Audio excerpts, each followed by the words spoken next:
obscure world of parking. We use it every day, but have we really capitalized on the intricacies of our industry? In this podcast, the Parking Network will go behind the scenes and talk to industry professionals about all things parking, from the horizon of evolving technology and even stories of the old days. We hope to encourage and inspire operators and property managers alike to look at parking through a new lens. Hello, everybody, and welcome to the Our Parking Industry Podcast. I am Krista Olien, and I am here with Leigh Thomas. We have a special guest today, Patrick Dolan from Task Force Services. We are so delighted to chat with him today. He is a service provider in our industry, and he has an interesting story, and we're excited to explore all the things he does that deal with parking. So, Patrick, welcome to the podcast. Can you give us a brief history of your career path? How did you end up in parking? We all have an odd way that we got here, so can you share your story with us? For sure. Yeah, thank you. Thanks for having me on. I'm looking forward to the good conversations. So my background for parking, I originally was in the military and got out and was really just looking for something. Somehow stumbled into parking as an option. One of the few that I had. It wasn't planned, and I thought it was something I could get into, or it was a job, let's put it that way. So I got in, started with Scheit and Bachman. In 1998. Started there as a technician, traveled around, got to go to Europe and travel around the US doing parking installations. That was a fun introduction, I would say, doing all the traveling, seeing all the different things. But it also opened my eyes to what the industry was. For me, I was still young. It was just something, it was a job. Once I started getting into it and actually learning it and understanding it and seeing what other pathways there were within the industry, how big the industry actually was, I kind of just took to it and said, I'm going to learn as much as I can about it in all the different aspects, not just what I was doing, but what I can do long term. From there, I worked there for a couple of years, had the opportunity to move back to Texas. So I moved back to Texas and started working with Associated Time out of Dallas. We were a mono dealer at the time, and I got the opportunity through them to do a little bit of everything. I started here in Austin by myself, trying to do service, trying to do sales, trying to build the market. And so I had that opportunity that they gave me to do what I could to grow it. We were fortunate. We grew. We got to do a lot more parking installations across Central Texas. I grew down to San Antonio. I did that for almost 18 years. And so from the time we started with just myself out of my apartment to the couple branches we had and growing, it was a good learning experience for me. I started, not just the technical side, but then learning the business side of it and how we grow and the technology and all the little parts and pieces of the business side of it, which helped me keep growing. From there, I moved on to Century out of California, which was the ski data dealer. And that was in 2017. From there, ski data bought Century. And so I became a ski data employee at that point. From there, I had the opportunity to start, as the industry was changing, to move into a business model with my business partner, Ken Kraus. We looked at the market and we started off as a pressure washing company. We had a good customer base basically within the parking and in our market. But pressure washing, we already had contacts. We were doing striping, we were doing pressure washing, odds and ends stuff. And we realized with the change in the software as a service kind of model, we were able to start doing more installation for parking. Wasn't our set goal. It was an offshoot of what else we were doing. It's something else we could pick up. That turned into something a lot bigger than we imagined, to the point now where we've sold off the pressure washing and, for the most part, striping and all the other business activities we did outside of that, because this was just a great fit for us. So then I've been here now full-time for 6 years since I moved over from Ski Data. And we've continued to grow every year. Great employees. Been a fantastic run, I would say. And I love what I do now. It's a different part of the market. We're not selling a technology. We're there as a partner with all the different vendors to install their systems. That is such a great story and trajectory. So it's almost like you came full circle, because you started with installations and then kind of did some other things and then Absolutely. Came right back to it at this point in time. So if you zoom out on your whole career, what or who has had the biggest influence on your trajectory to this point? I would say to pinpoint a single person would be very difficult. My personality is I like to learn as much as I can. So I try to take from every aspect of what I'm doing, whether it be the electricians I'm working with on site, the technology groups, the IT guys, like whoever it is. I want to learn what they know as much as I can and how it fits into my world. So over the years, it's every project I've been on, I've tried to learn something from whoever's on that project. And I will say a lot of it comes from all the different groups, construction guys, electricians, the IT people, all the different groups that we work with, the end users that have their own groups and how they do things differently. And it's all helped me to grow and understand and give options to things that we do. So when we install and we go do things, there's no one set way to do anything. And so having all these options and having all these experiences with all these different groups has really helped us figure out what's the best solution for a lot of customers. I love that. So you're like a sponge and leveraging all of those different interactions that you have with people so that you can provide a better service to your customers, which that's exactly what we're looking for, right? Absolutely. Whenever we're a customer, we want someone that has all the knowledge. Absolutely. That's who we want. Yeah. That's amazing. We try. So Patrick, for our listeners maybe who aren't familiar with task force services, what are you guys doing today? What do you do best? And who are your best type of customers? Like who needs to call you? So we are basically an installation company for the parking industry. Very specific. We don't branch out necessarily. Everything is really parking specific. Our background is installing parks equipment, parking guidance systems. So working with all the manufacturers, different dealers, the new technology that comes out, we're dealing with all of them. So whether it be cutting loops in the ground, we're really the blue collar, the picks and shovels of the parking, right? So we go out, somebody wants to install a new parking system, they bring us in, we come in and we do all of the infrastructure basically. We saw cut loops, we run conduit, we pour concrete, we mount the equipment, we pull cable. We kind of get everything ready for them so that they can, on the technology side and on the back end, do their setup, train the customers, kind of separate that technology from the installation. As a dealer for years, that was always a problem we had. You have a bunch of guys that were good at databases, good at setting up equipment, technology guys that could fix machines. For us to be able to take those guys and go out and cut loops, run a big concrete saw cutter, not the best use of their time. And they're not very great at it. And they don't want to be there, right?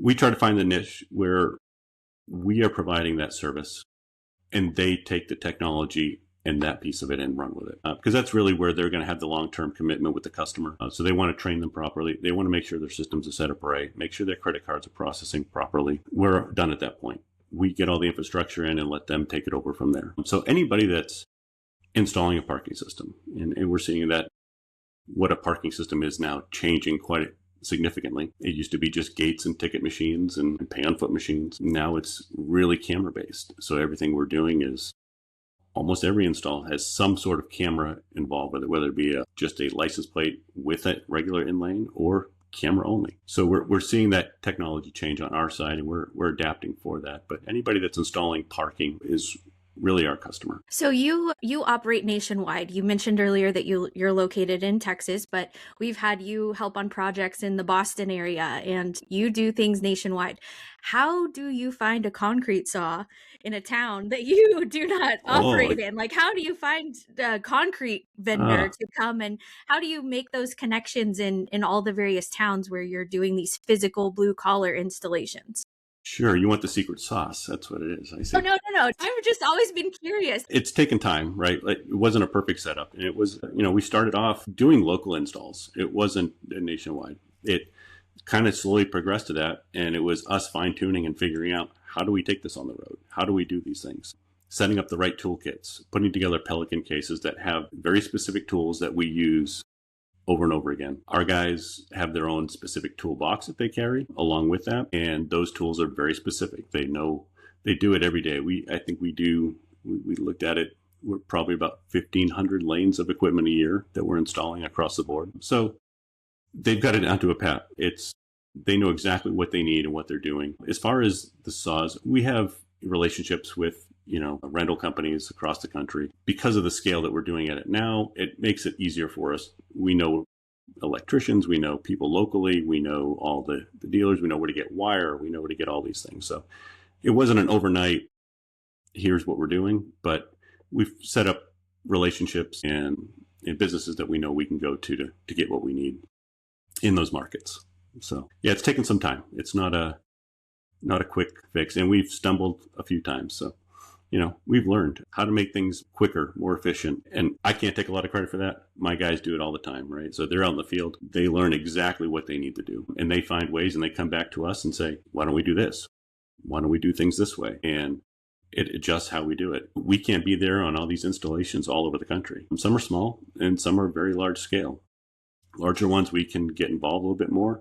If we're doing 4 lanes in Montana, then it's, not really us going out there. We rely on those guys that do it every day, that really project manage for us in the field, and they figure out what they need. They're very resourceful, trust me. Yeah. So it's kind of a combination of things, if I'm understanding correctly. The guys go out in the field and they bring with them things that they're sure that they're going to need. But then you also use local resources for some of those items that you can't necessarily transport with you across the country. Yeah. Most of it's material. Mm-hmm. The tools wise, if we need lifts, say we're installing cameras in a 16-foot ceiling or 20-foot ceiling, they're going to need a lift to get out there. So we'll call the local rental companies, we'll receive it, we'll use the equipment, we'll return it. Same thing with saws. We are branching into certain areas. So Southern California, upper Midwest, we have people in those markets.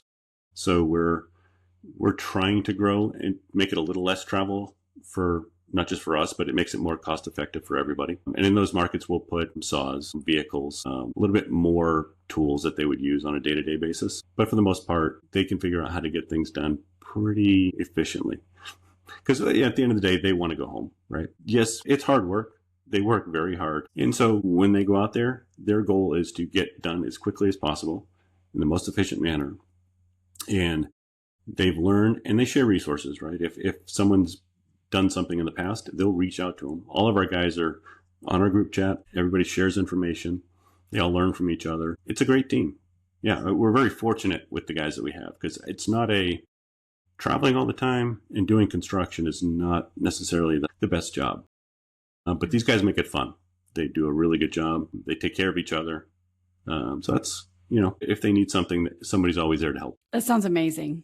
So as your guys are in the field, working with all these different vendors, all these different types of jobs, all these different clients, is there something like maybe a question or idea that you wish more operators would ask or consider before they call you? Yeah. There's probably quite a bit. I think with the industry changing a little bit, it's, the old parking systems, everybody understood. Right? There was an island, there was a power, there was data going to it. Now with some of the newer technologies, especially just camera-based technologies, those are kind of gone away. And we're putting in systems that aren't traditionally parking setup ready for us. So finding out where power is, finding out where data comes from, all those things are extremely important to us in the field. If we don't know where those things are when we arrive, it's super difficult. It spends a lot of time on our side trying to figure out where equipment can be placed. We look at it from the beginning, and it's a general kind of, here's what we're going to do. But when you get on site, everybody knows that the parking installs don't quite go as everybody plans. Some of the equipment, the electrical, the data resources, even the end users, right? End users aren't always necessarily the most forthcoming with what they want. So having those from our standpoint is important to know where we're getting power, where we're getting data. And I think that it was easier in the past. Nowadays, I think a lot of people just assume, I'm just going to put a camera here. Well, if we just put a camera here, that's great. How do we get data to it? How do we get power? Where are we pulling this stuff from? I think some of that is just new technology. Like, people aren't used to the older ways to do it, I guess you could say. I don't know any other way to put it, but it's understanding what the system is going to do for them and what they need to make it work, especially from the sales side, having a better understanding of the holistic approach of what goes in. A lot of them are great at understanding their technology, how it's going to support the customer. At the end of the day, though, for that to happen, we have to install it correctly and get it in the ground. And for that to happen, we need certain things to make it work.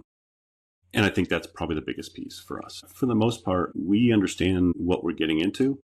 If we don't know where those things are, it makes our life difficult. And it makes it difficult down the chain, right? If we can't figure it out, it's going to take longer. And our whole goal is to make things as quick as possible. We want to get in and get out. We want the customer to be down as the least amount of time as possible. It's all revenue. It's been that way since when I was doing it. Nobody wants to take a month to replace a lot. It's tough on customers. It's tough on getting paid for jobs. It's tough for revenue coming in. It's tough for everybody that's using the lot. So our goal is to try to get in and get out as quick as possible. So having more information on the front end is super helpful for us.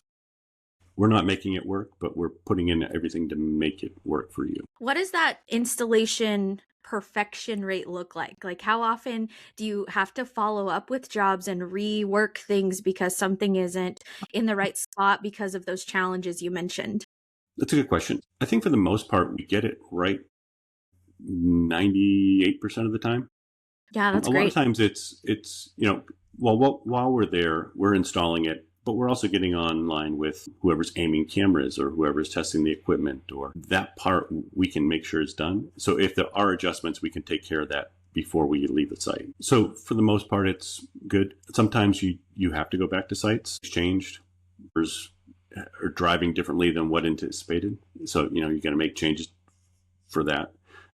So, but I would say 98% of the time, we kind of get right the first time. That's a great track record. So how often or in your perspective, what separates parking systems that run effectively and ones that need like constant attention? What are some physical barriers or some factors or some elemental things? I was recently at the ship terminal in Miami and the salt water was an issue with the equipment, and like what kinds of barriers or infrastructure problems or various things do you guys encounter that you have to overcome?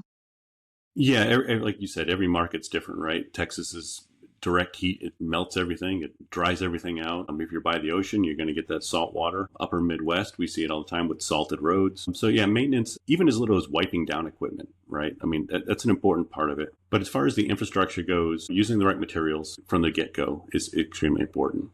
If it's going to rust, if it's going to be walked on, is it going to be under the roadway? What materials are we using to make it work? Cable's the same way, right? We want to make sure we're using the right cable for the right environment. So that's important. As far as maintenance goes, though, constant maintenance, if it's mechanical equipment still, if you're still using tickets and machines like that, obviously, cleaning it up, doing your proper PMs on a monthly basis, it always helps. And I think from a change in systems, we're seeing, you might see higher turnover, right? Where it was a big capital expense to put in a parking system, right? For years. It was budgeted, lead times were long. Now we're seeing that when we're putting in camera systems or some of the smaller systems, they go quick, a lot faster than they used to go. And with those, we also see turnover on those, right? Because of the nature of the IoT devices are cheaper, right? They swap them out easier, or we want to move to this technology. We want to move to this vendor. So we've seen where we've installed systems and uninstalled systems and reinstalled systems. And so the longevity of them now is not necessarily the same for a lot of these. So in those cases, I would say the infrastructure is important, but it also can be streamlined where it's not sitting there for 20 years. We still pull out old federal APD gates, right, that are out there longer than I've been in the industry. So it's still out there and they still use them, but those have to be maintained a lot more than a camera does, right? So, you might want to wipe a lens or make sure everything's not leaking. But using the right materials from the get-go is extremely important. So one thing that I was kind of amazed to learn about your company is how diverse you guys are. I mean, you're in hospitals, airports, municipalities, in this huge breadth of our industry. So what have you noticed about each sector? Do the sectors of the parking industry differ on how they view equipment or how they view maintenance or just their attitude towards equipment? Yeah, and even within those, there's varying stages too. Airports, you can do smaller airports or you can do a Denver or a DFW airport, right? So even within those, there's a big gap. The universities have their own problems, right, that airports don't necessarily have. But from a parking standpoint, I think you still see more of the traditional parks equipment in a lot of these larger facilities. It is starting to move a little bit. But as far as how they work, when you look at an airport has a long-term parking versus, a lot of the other ones are very short-term. So in those scenarios, you've got maintenance and keeping track of what's going on. From an install standpoint, we want to move quickly on those, right? We want to be able to transition those systems quickly so that revenue isn't lost. Smaller lots, a little bit easier. If it's down for a day, you lose a day of revenue. If you're an airport and you lose a day of revenue, that's pretty significant. And it hits. So those are a lot different. We start doing more mobility when you start looking at airports and universities. You're incorporating buses and other technologies that maybe downtown parking garage isn't using. So they do vary quite a bit. Again, from our standpoint, our goal is to get through things as quick as possible. So those installations for us, we kind of judge based on if it's a university, they may have outer lots that we can do that aren't going to impact anybody as much. If it's airports, we want to go in and move as quick as possible, have a real good plan ahead of time for the transition on how it's going to move over, because it's a much bigger problem for them. They're all a little bit different, but I do see technology creeping into some of those bigger universities, airports. Commercial lots are obviously the start of that, but seeing some of the technology, especially camera-based technology, in a lot of these larger facilities, it's interesting to see it grow for sure. Yeah, so I think you guys will always be needed because there will be some sort of technology that needs to be installed. We are seeing that transition away where now there's gateless, and we're seeing the introduction of LiDAR where we don't need physical loops anymore. And all of these things are changing and adapting, but there's still a piece of technology that's involved. And so installation of that is important. What are your thoughts about kind of this new technology, its effectiveness, just how you've seen it change from when you guys started and how much maybe physical labor was involved, cutting concrete and pouring concrete and all the things, to now it's screwing cameras up into the ceiling and that kind of thing. What are your thoughts on the changes? Yeah. From our standpoint, the changes are, again, it kind of goes back to what I was talking about earlier, understanding what's needed and where you need it, because they're not in the same places necessarily anymore. A lot of surface lots, things like that historically didn't have equipment. Now we're putting in equipment to be able to track it with cameras. As far as the installation side of it goes, cameras are, yes, they're easier in some respects, but where you need to get data to is not always the easiest. Again, because we're not in a traditional lane, and even with traditional lanes, a lot of these garages weren't designed, or parking lots weren't designed to be able to capture license plates. When they sit right at the edge of the facility and you want to capture a rear plate, it's very difficult. You can't put it out in the middle of the road, right? So we're seeing how we need to adjust on some of those things. We're running a lot more conduit, a lot more cable because of the cameras. Everything was in lane before, where now the cameras they can be spaced out. They can be for parking guidance, right? It's not just for the lanes, but we're using it for counting or license plate from a parking guidance standpoint. And in those cases, you're running cameras a lot more places than you did traditional parking systems, where we may put loops before, like you said, using LiDAR or something like that. It does streamline installation quite a bit for us, which we like, right? I mean, our whole model is to get in and get out as quick as possible.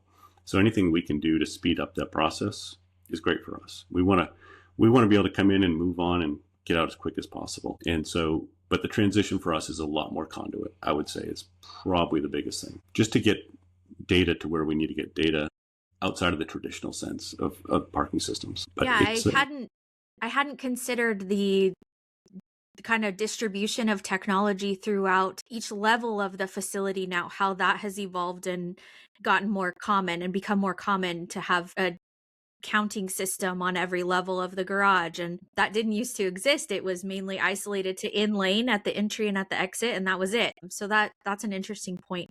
What's the most, just hearing you talk about all the different installations and the types and the variations between the things in your career, what's the most difficult installation problem you have encountered?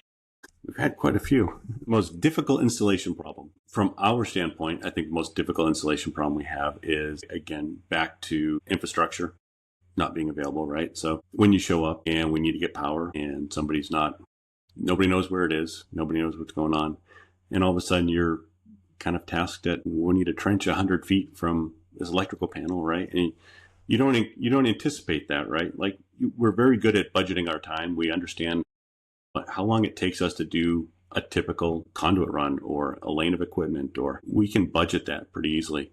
When you have those outliers like that just kind of spring up on you, it's hard. especially being on the road, right? So if you're traveling and you're anticipating it to be a 3 or 4 day job, and all of a sudden it's a 2 week job because that impacts our scheduling and how we move people around. So yeah, that's probably the biggest problem we have is really understanding the sites, or having somebody else understand the sites before we actually get there. Yeah. Because it really impacts the installation and our time, right? So I guess to that point, having we want to be good partners with everybody, right? So we're agnostic to whoever the parking system is, right? We want to work with everybody, and we do work with almost everybody that is out there at some level or another. And with that is, we see the preparation from the different groups, having equipment ready, having the management team is ready for our installs. And it's not all on them, right? It's a lot of times it's new construction. It's things are going on. A customer doesn't want to do install. So we end up getting pushed quite a bit. We're the tail of the dog. So we're the last ones to kind of come in and do everything. And if we get pushed around, it makes our life a little bit more difficult. But our whole goal is to be good partners with everybody and help them succeed, right? So we want to be almost absent in the background. We don't want to be the focal point of any part of it. We're there to do a job, and we want to make our customers look like heroes, right? We don't want to be, we're working for them, right? So our whole goal is, hey, we want them to look fantastic. And so for us, like, the best thing that we can get from somebody is their user tells us, you guys did a great job, right? So, where it transcends our customer to the end user that actually notices the work that we're doing. For us, we know we did it right then. I'm kind of amazed, Patrick. You and your team and your field guys must be customer service superheroes. They should be. Right. Yeah. So no. I just want to acknowledge that first. But Patrick, how do you train your field guys to know how to respond when they're facing a 100-foot trench that was not in the timeline? How do you teach that? How do you provide a culture where that's the company norm? I would love to hear your management tips in that. Sure. I mean, I think we're all a team, right? Like, they can call us anytime, right? We're actively involved with the business and with every install and what's going on. So any of our guys know they can pick up the phone anytime and call us, right? So if there's a problem, they're quick to call us. They can solve a lot of problems, and they'll call us with solutions to the problems. And we'll say, that's a great idea. Let's go with this. Sometimes we need to get a group conversation with the client and say, here's the issue. Here's our options, because I'm not there to see it. My guys will come to me with the options and say, we can do X, Y, or Z, and we'll propose it, and we'll say, here's what we can do. And I think that's, I don't want to put too much pressure on them in the field. They've got enough going on what they're doing. So they will share with us, but they do take on a lot of responsibility of being that customer-focused person in the field, right? They're facing them every day. So they are incredible at what they do, but they also have that little bit of customer service piece that, we tell everybody, at the end of the day, we want our customers to look like superheroes, right? So whatever we need to do to try to help make that happen, we will try to do. But our phone lines are always open. Yeah, I love that you guys have kind of stepped in and taken on that identity of that supporting role, and that is where you guys want to sit. You don't want to sit in the front. You don't want to sit at the top of the chain. You want to sit in that supporting role and do your job and do it well and provide that customer service. And we talk on this podcast a lot about customer service facing to the person driving the car, parking in the facility, but the customer service you guys provide is really to the operators, to the equipment vendors themselves that are providing the physical equipment, and to the building owners and building property managers. So y'all sit in an interesting little, like you said earlier, little niche, and y'all are really good at it, and you've totally taken on that identity and you made it your own, and I appreciate that. It's a side of the industry that we don't really see, but that is definitely necessary. And I think you guys do it well. Well, thank you. Yeah, I can't take all the credit. Like I said, we have a fantastic team of people. Without them, we would be nowhere. I mean, I can't get out and do this stuff very well anymore. These guys are fantastic. They know what to do. They do it well. They keep the customers happy. They try to solve every problem that they can. And, we still look at it as a team. Everybody here communicates with everybody. The guys communicate amongst themselves. We communicate with the guys. They communicate with us. Without that, it would be very difficult. So we try to keep it a very, it's blue collar work, right? It's not the technology side. So these guys are out there physically working in the heat, in the cold, on that hot asphalt in the summertime, and they keep a smile on their face, and they still get it done for us. So I appreciate that from all of our guys. So best we can do is be available to them whenever they need anything. You guys have got some grit. That's what I hear. They do. Well, speaking of customer service, do you by any chance have a memorable or funny customer service story that would make our listeners laugh this morning? Make you laugh? Probably not, but okay. Most of my memorable stories that are funny usually come from the clients, right? More so back when I was selling technology, you'd always get videos of the accidents that happen, right? You get called, hey, we need the service call, right? We need to come out and do something. Here's the video of what happened, right? So, we would get these videos all the time from certain clients, especially. And they weren't even revenue producing clients. They were, just cameras out there watching people do dumb things. Thankfully, not a lot of people were super hurt, but watching bikes come flying down ramps behind vehicles and the gate come down and they didn't make it. Some of the old ski data gates had round heads and people would run into the gates and you'd watch the head of the gate roll down the ramp, right? So those to me were the funny parts that I would always get. I'd get these funny videos from customers that were, look what happened, we need to come fix something, but here's what happened. And you watch the video and you're just like, oh my goodness. We've had people that have physically walked the gate arm around the gate before. And so they would stand at the end of the gate arm and wrap it around the whole gate. We've seen a lot of different things that happen out there in the parking that you just wouldn't think would happen with people. But I'm sure the operators see a lot more than we do on a day-to-day basis. But most of our funny stuff comes from watching the videos of customers that need service. And here's what happened. You kind of get an idea like, well, I need a gate fixed. Okay, well, is the gate arm broken? Is it something else? Well, here, watch this. And they'll send you a video and it's, some worth crazy 1,000 words. Absolutely, yeah. I understand now what you need. I got you. Yeah. And thanks for making my day, right? And the company meeting, probably. Oh, absolutely, yeah. And it gets shared, of course, yeah. Of course, our company group chat, we'll see all of it, so for sure. Well, that internal comedy, it's always helpful. Yeah.